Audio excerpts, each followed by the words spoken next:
What better time to be getting into reading with the summer rapidly approaching? Chris Hall from McNally Robinson Booksellers is with us once again for the June edition of What to Read to add to the heightened reading demand that comes with the summer months. Nice to see you, Chris. Nice to see you, Nolan. So, what's special about reading a book in summer versus the hustle and bustle we associate with maybe the rest of the seasons?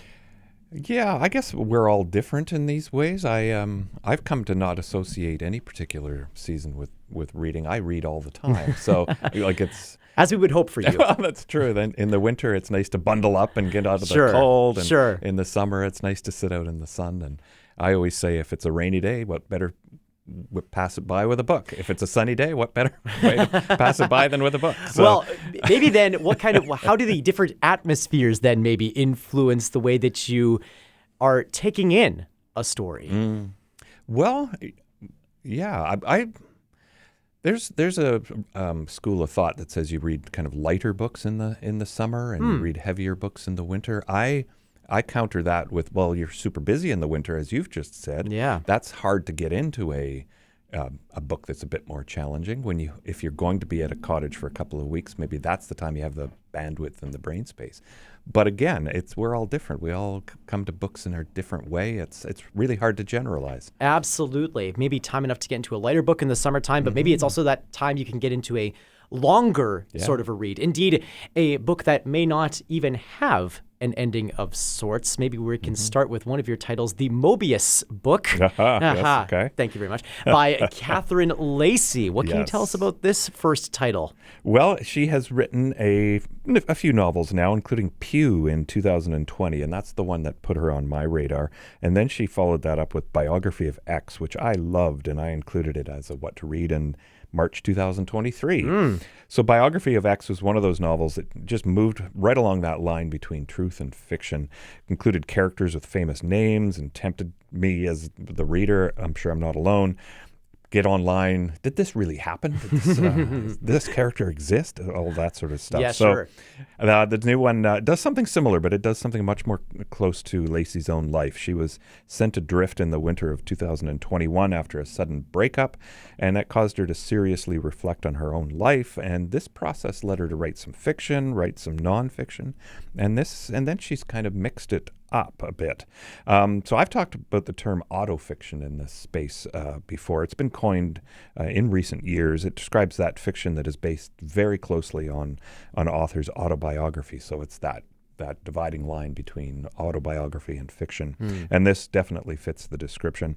When I read some of these books, it makes me think about my own life. You interpret your own life in various ways. You tell ourselves stories, but there's people in our lives. Do we misread them? Do we know them as well as we think we know them? Do we know ourselves? How many irrational parts of our lives do we just leave in the corner unexamined? And it's a lot of those kinds of questions. I find it very interesting to be on that line. When you read something like this and you're trying to figure out whether this character is real and what the line is between fiction and nonfiction in a character, do you find then that perhaps you are more inclined to want to reread something? In other words, go back and try and figure out more of these details and delve more into this character that has caught your fascination in such a deep way? I wouldn't say so. And probably because I'm more drawn to fiction than nonfiction. These characters are telling me presumably things about their innermost lives, but I don't know them and don't. I wouldn't say I don't care, but I kind of don't. They're people, but they're a long way away from me. I don't know them. Sure. So it doesn't matter to me that whether they're telling the truth in this instant or not. It's more that they are towing this line back and forth. So no, I wouldn't say that I'm drawn to learn more just because I'm satisfied with the fiction and the work, I guess. Satisfied with the never-ending sort of quest for whatever that truth Yeah. might be. So from things that might not have endings, we go now to endlings, or one endling in particular, which is the subject of the new book by Reva. Yes, exactly. She wrote a novel a number of years ago now called Good Citizens Need Not Fear, and that was inspired by her own family's experiences in Ukraine when the Soviet Union fell in 1989. It had a great initial response and then went quiet a little bit, but then the interest in it was renewed when Russia invaded Ukraine in 2022. So Reva at that time was working on this new novel.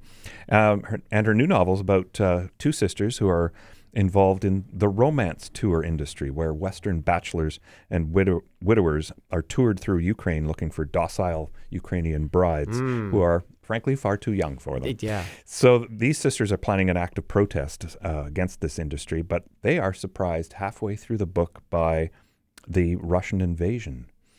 So their story gets completely disrupted. The author herself was also surprised by this. Nobody was really expecting it to happen. They thought it was just going to be a threat.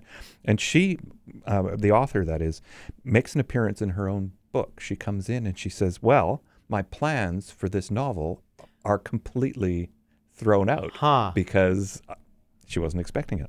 So she starts to examine that. Her own family starts to intrude in this book. In the last half, she's concerned about her grandfather who's still there. And he kind of appears, but is he her grandfather or is he this character's grandfather? It kind of mixes that, again, back to that truth and fiction line. So it becomes a novel examining all kinds of ways, coping, fictional, but also her own and her family. It's really, really interesting. That's such a wild perspective to have an author kind of stick their foot through the door of this sort of the imagination of the story to say, okay, time out for a second. This is what's now happening, and we can't just sit idly by and not talk about this momentous event when it comes to the Russian invasion of Ukraine. And it's really interesting then to kind of, it seems like, wade through the different sorts of troubling circumstances. On the one hand, you have something that, not to minimize it, but compared to the warfare and conflicts and all that, this sort of tourism for looking for partners seems rather tame by comparison. Yeah, and that starts to happen. I mean, the sisters are faced with exactly that. Yeah, no, it's true, and you struggle a bit with fiction being maybe a bit frivolous for it, but I don't believe in that's true. I think fiction ultimately can serve us very well in even the hardest things we're going through. Yeah. So yeah, no, I can't recall ever seeing quite this. I've had authors intrude in their own books and say hello for various reasons. I've never had one just come in and say, okay, my plans are changing. Wow. This novel's got to go in a different direction. Something else that we love with things that maybe we can relate to as it comes to like speaking with authors in a very interesting sort of dialogue, as you were just talking about. Now we have a story with a radio element in it, something that we can all relate to as we have this conversation over the airwaves. Parallel Lines by Edward St. Aubyn. What can you tell us about this, please? I see. Well, you have to tell me the radio element. Well, there's one of the characters I understand is making like podcasting and radio documentaries about different catastrophes happening in the world. I understand. That's true. Yes, that is one of the storylines. Yeah, I hadn't thought of the podcast being quite so prevalent. He's involved in a save the world kind of situation. Right. Is how I was. Okay. But I got it now. Parallel Lines, Edward St. Aubyn. And Edward St. Aubyn wrote one of the great series of novels ever, in my humble opinion. Wow. It's called the Patrick Melrose novels. It charted the life from childhood to adulthood of a character by that name who survives a very abusive life in a family that's at the very top of British wealth and privilege.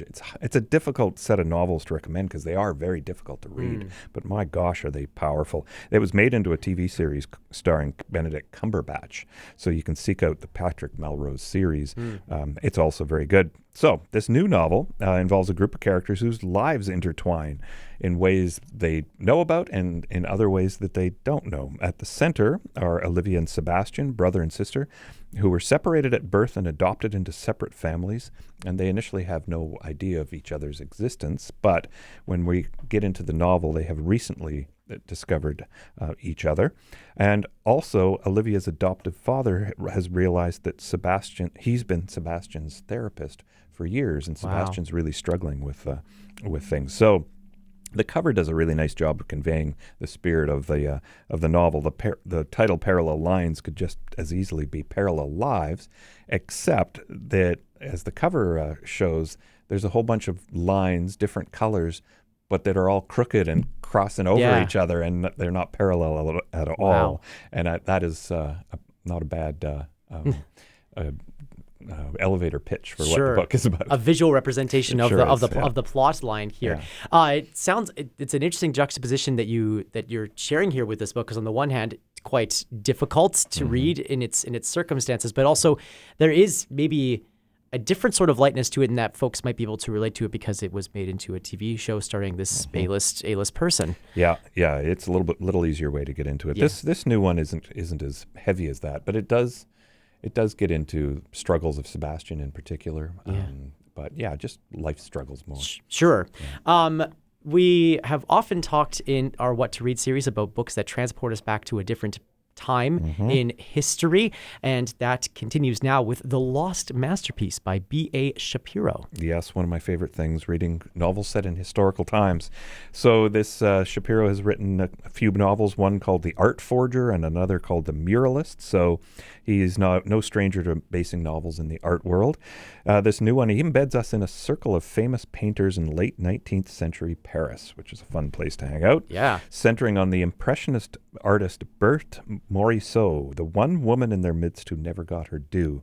So there's a second storyline happening closer to contemporary times involving Tamara Rubin, and she is Morisot's great-great-great-great-granddaughter. And she has inherited a painting by Edouard Manet called Painting on the Seine, and it has completely upended her life. When she inherits the painting, she becomes obsessed with it. Questions of, it was stolen by the Nazis, what happened there, how did it manage to survive that? But most of all, she has trying to figure out why she's never known about this ancestor of hers, Berthe Morisot. So it's a page-turning novel, a little lighter, and love, betrayal, adultery, family secrets, all with some very serious name-dropping of famous painters at the time. Wow. Incredible to be able to situate yourself within that sort of artistic world, and to have a literary sort of guide through these visual artists that we know so well. Yeah. Man, where does the time go? We're just looking at all the... I could talk about these books for forever, but there is one really, really fascinating one here that we also need to talk about, which is decidedly less fictional, which Correct. is written by the former Prime Minister of New Zealand. Yes, exactly. It's called A Different Kind of Power. It's a memoir by Jacinda Ardern. She is, of course, the former Prime Minister of New Zealand, the world's youngest female head of government, and just the second to give birth in office. And she really came to the world's notice. She had a very compassionate yet powerful response to the 2019 Christchurch mosque attacks that happened in New Zealand. And it resulted in swift and sweeping gun control laws in her country. I think we all remember that. Yeah. And she also guided New Zealanders through a number of other challenges. There was a volcanic eruption. There was a major biosecurity breach, and of course there was a pandemic that we all are very familiar with. So, and she was doing that all while juggling first-time motherhood in the public eye, which was no small challenge as well. So she asks a lot of things. Like, she gives a good story of how things happen, but I think at the core of it, she's asking, and it's something she enacted in her time in power, whether there isn't a different kind of leadership available, whether we are settling for a style of leadership that isn't great for us, and whether there isn't a more caring, empathetic, and effective rather than the standard we've become used to. So I don't know. It seems like it's inspiring to think so, and I don't know how ready the world is for it now, but yeah, I share her. I wish that were the case too, and maybe it can be. Yeah, even as we are like a month or so into a new federal government here in Canada, we're going to be seeing elections in various parts of the country coming up in the next little while as well, and it's interesting to consider what those sorts of things might look like, what that sort of leadership might do as the world sort of realigns and reshifts, it seems. Yes. Those books, once again, A Different Kind of Power by Jacinda Ardern, Parallel Lines by Edward St. Aubyn, The Lost Masterpiece by B.A. Shapiro, Endling by Maria Reva, and The Mobius Book by Catherine Lacey, the 5 titles recommended for our What to Read here in June. Chris Hall from McNally Robinson Booksellers, thank you so much for adding to our summer reading lists on Morning Light today. My pleasure. Thank you.